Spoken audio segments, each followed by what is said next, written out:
Alright, so in Genshin Impact, currently Aloy doesn't have any constellations, which ultimately make her weaker than every other character in the game. See, constellations are a major part of how a player improves a character's performance, alongside weapons and artifacts, so as long as Aloy doesn't have any constellations at the present moment, that's very unfortunate. So I want to talk about what I would like her constellations to be. This would basically be an interesting thought experiment because it's way too late at this point in the development of the game for MIHOYO to just completely change whatever plans they already had, if they even had any plans, for Aloy's constellations. That being said, if they didn't have any plans for Aloy's constellations, maybe they could look at this video and be like, alright, let's do these ideas.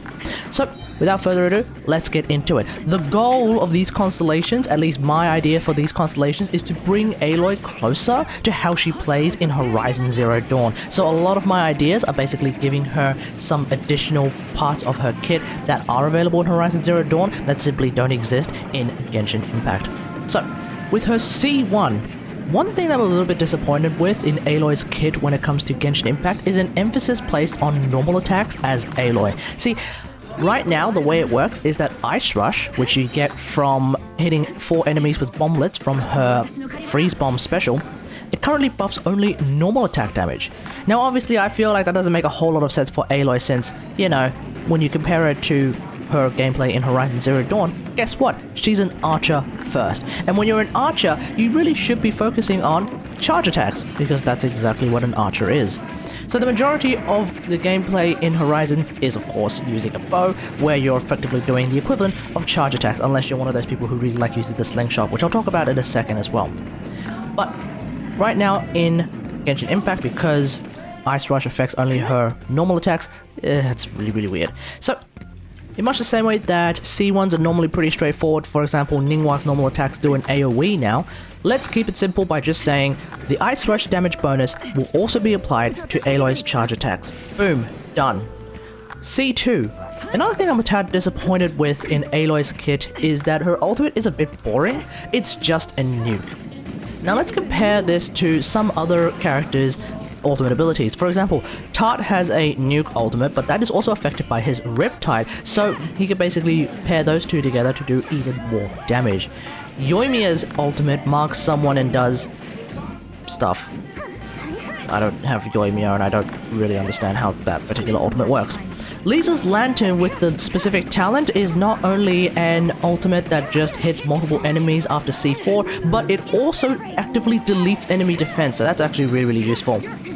And Ningguang's ultimate is a Katusha rocket launcher that fires even more rocks at enemies if you happen to have a gate up nearby. So what I'd like to see for Aloy's C2 is simply this. All coils in the AoE of Aloy's ultimate instantly explode and do damage to everyone in the AoE, no matter which part of the AoE they happen to be coinciding in. So, no matter where they are in the AoE, they will damage everyone who is inside that AoE with Aloy's ultimate. These explosions will of course provide Aloy with coil stacks if she's not already in the Ice Rush state. Now let's go into C3. C3 is always either ultimate plus 3 talent levels or special plus 3 talent levels. Now as C1 and C2 are affecting her charge attack and her ultimate respectively, let's just get her C3 to be a special plus 3 talent levels. Boom, done. C4. Now one thing that is emphasized in Horizon Zero Dawn is hitting precision shots. So when you go up against enemy machines, a potent strategy is often to shoot specific weak parts with corresponding arrows. So for example, you can cause blaze canisters, which are basically canisters filled up with fuel, I guess, to explode if you happen to shoot them with fire arrows, but you have to shoot a precision shot with those fire arrows. Alternatively, you could just use any arrow to shoot these things called gullets, which would also explode if they take enough damage. So the idea is you're aiming for specific shots with your arrows. That is something that is often quite emphasized in Horizon Zero Dawn. So with Aloy's C4, I would just make it pretty straightforward.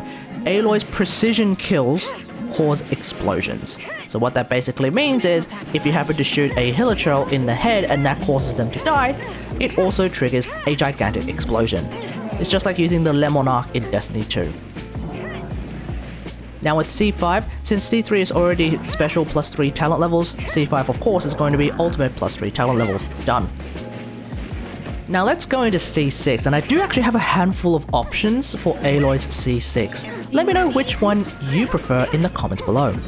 The first one is a bit nuts, but in Horizon Zero Dawn, you can slow down the game whilst aiming to assist with aiming. It's basically just a special bit of aim assist. It's not like a thing that Aloy can do, it's kind of just more of a way that the game helps you with aiming, and they kind of run it off as just, well, Aloy's pretty good at aiming, so we're going to make sure that you could feel like you're pretty good at aiming. But I feel like this could potentially be an interesting mechanic that you can translate to give Aloy for her C6. So, how would I go about it? This is the idea.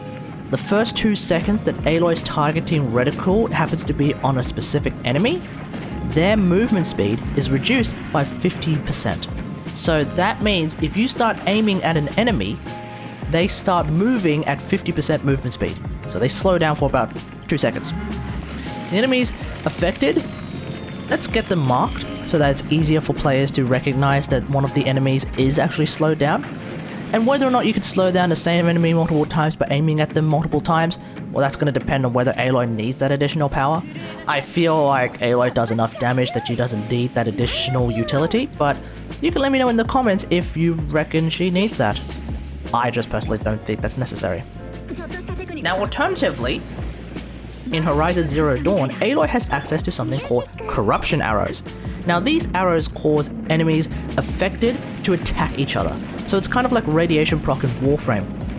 So it could be as simple as the last attack of Aloy's normal attack combo causes the target to attack nearby enemies for 5 seconds.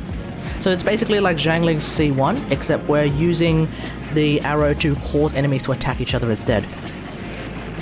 Alternatively, I find it interesting that the chill water bomblets are part of Aloy throwing a freeze bomb. Now in Horizon Zero Dawn, she actually uses a slingshot instead. So, the proposal is this. The last attack of Aloy's normal attack combo also throws out chill water bomblets. On top of that, because that basically sounds like Zhangling's C1, let's also make it really strong by including the following. Aloy's freeze bomb also splits up into double the chill water bomblets. That way it becomes super easy for Aloy to get her Ice Rush buff really quickly. I remember watching a 1010 video, I believe his name is, where he was talking about how he doesn't really care about the Ice Rush because it's just super duper difficult to get those chill water bomblets. I personally don't think it's all that difficult to get chill water bomblets, but hey, if a lot of people reckon that it's difficult to get chill water bomblets to hit enemies, then let's make it super duper easy with Aloy C6. That's pretty much it. Let me know what you think about all of this in the comments below. What do you think Aloy's constellations should be, considering that they still don't exist? As far as I can tell, Honey Hunter still doesn't know, and if I recall, Honey Hunter is getting sued by MIHOYO, no? So I get the feeling that Honey Hunter will never know if Aloy is even going to get constellations before MIHOYO actually releases constellations for Aloy, assuming they do release any constellations for Aloy. So I'm really hoping that's the case, but either way, that's pretty much it. Hope you guys enjoy this. If you like this video, hit that like button, subscribe for more Genshin Impact action, and until next time, I'll see you guys later. Thanks for watching. Bye! 雨のような矢を